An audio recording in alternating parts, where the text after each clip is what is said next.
Joseph, ride for your life. My grandfather, Israel Barlow, was a very trusted bodyguard to the prophet Joseph Smith. Shortly before the martyrdom, the prophet called upon him and requested that he make a journey of many miles on horseback and deliver a message from the prophet to a certain man who lived in a neighborhood of enemies to the prophet and to the Latter-day Saints.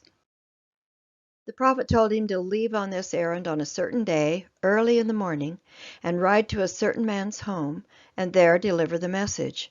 He was instructed to accept of their hospitality, which the prophet Joseph assured him they would extend to him.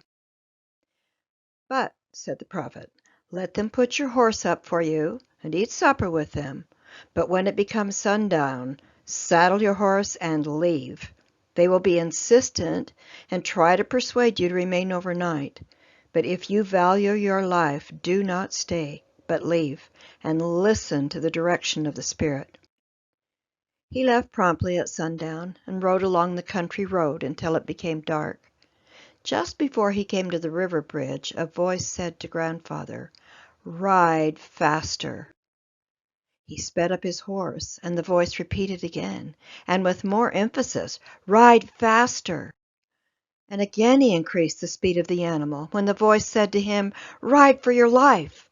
He then sped for all the animal's strength. He had crossed the bridge but a short distance when the voice said to him, "Turn to the right." And he turned his horse off the road into the brush toward the river.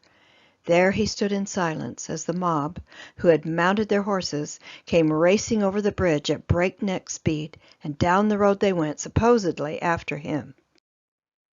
Finally, when he thought it was safe, several miles away, he emerged from the river and made his way over the country back into Nauvoo, just as the day was breaking. There he saw the prophet Joseph walking up and down the street in front of his home.